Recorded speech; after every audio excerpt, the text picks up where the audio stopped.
Hello, I'm Bedford from Bedford.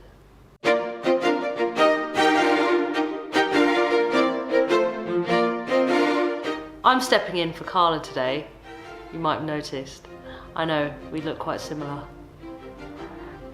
So I met Jim and Carla in Gili Meno, and they latched on to me like leeches, like parasites, and made me come and visit them in Thailand. And guess what? I'm in Thailand, in a peanut house. So cheers, Jim and Carla, for convincing me, because so far, almost the end, has been wonderful. I arrived in Chiang Mai, tired, hungry, thirsty, and I, to my horror, found out that Carla and Jim weren't able to make it that night. When I woke up in the morning, I was pleasantly surprised by a huge beard that was Jim, closely followed by Carla. It was emotional, I must admit. It was very emotional. I was still half asleep, but it was still very emotional. I handed over the gift that Jim told me to smuggle to Thailand. It wasn't just a small bottle of whiskey, it was huge. The other thing I also smuggled was Starbursts for Carla. Didn't have much of a break. Hit the night markets, what Chiang Mai is very famous for. Lots of little trinkets, huge market, huge. Jim went for a slice of pizza, sticking to his roots. I had one of my favourite little snacks on the first night in Thailand, which was great, and again at this night market, which was banana flour. The flour of a banana, crispy, delicious. I looked at it and it looked like something that had been crawling around my room, but actually it was delicious. Yeah, great market. Never saw anything twice. Well, a few things twice, but not everything.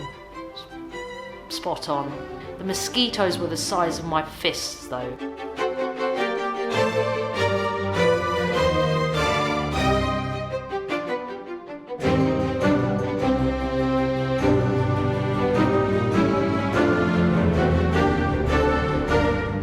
Rocked up at a jazz club, highly recommended by Carla's friend. Great atmosphere.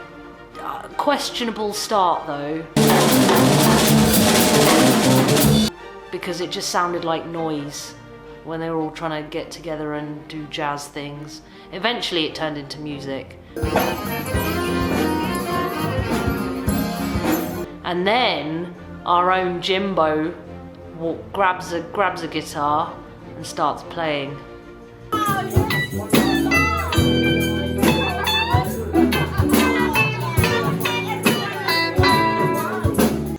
Before I knew it, found myself climbing up this horrendous mountain, recommended by a dude called Thai, and apparently not because he lives in Thailand. It was an intense trek, lots of heat, sun, lots of dead trees.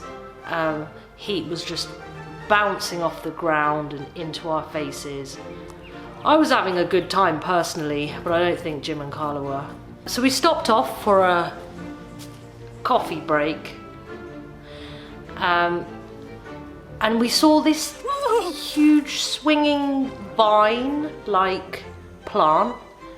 Jim decided to, do his Jim thing and just hop on there. He hops off and I think, it can't be that hard. But 10 minutes later and I still wasn't on. And then I finally did get on with some very strange technique. I was very happy, very happy. Hopped off and we carried on walking, and we finally saw a snake which Jim had been looking for a very long time. Tiny little thing, definitely a snake. Oh my God. Then we crossed the bridge and into a monastery where monks live and pray. Great place, very pretty. We went inside this temple-looking thing with some Buddhas and children Buddhas, the small Buddhas. And we carried on looking around. We saw a massive peacock. Out of nowhere came a peacock. Just the most classy, elegant thing I've ever seen, apart from me. And then just as we were about to leave, a monk shouts over to me, points his finger, and I think at that moment, oh God, because I'd been warned about this moment. Mr. Monk, and I respect him hugely, signalled over to me and started waving his hands over his own knees, and I started freaking out, started pulling my shorts down because my knees were out. That was the problem, my knees were out. Started pulling my shorts down. Don't think he was completely happy or reassured by my shorts coming down. But we left quickly, and it was a great time, and he, I'm sure, is a great guy as well, and if I could, I would live a monk's life.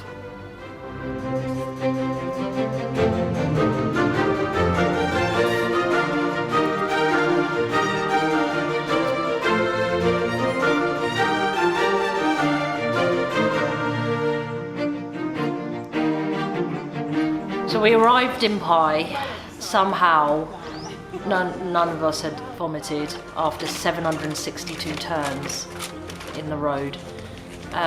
We got on an energy back and ended up in yet another night market type thing, but just so much food.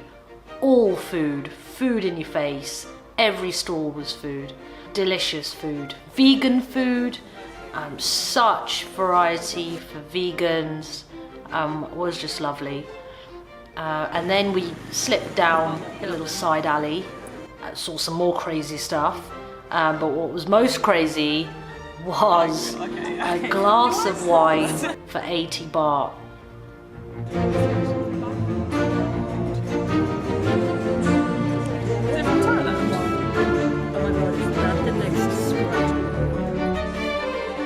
We decided to hop on some scooters. I was slightly anxious because I had never really ridden a scooter before. Certainly not that I could clearly remember. So when I got onto a scooter, I think the lady was pretty worried that I would not be back. I gave it a lot of gas. I kept being told, give it less gas. I just couldn't find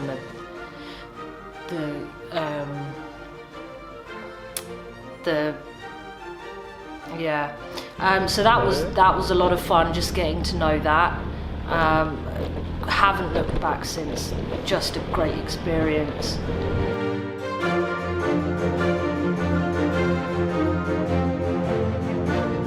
So we drove to the bamboo bridge, which in fact was a bridge made of bamboo.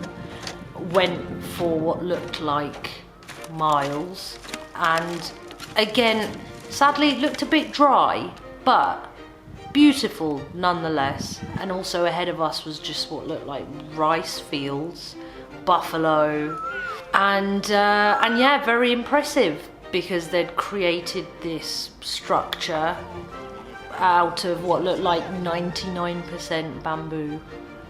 We found what looked like a mechanical bull.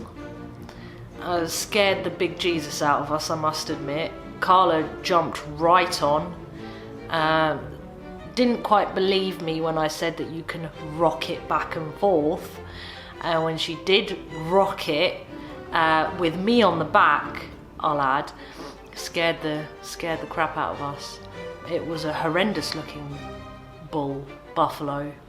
It was a buffalo, wasn't it? It was a buffalo. And there's something out of Saw, I think, you know, when they find that pig's head.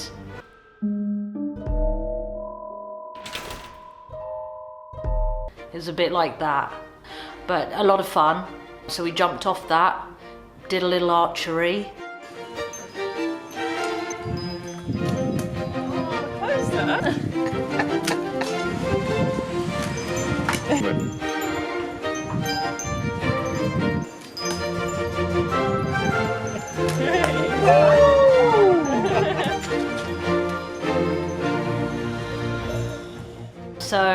that's the end of part 1. Stay tuned for part 2 because it's going to be even crazier than part 1.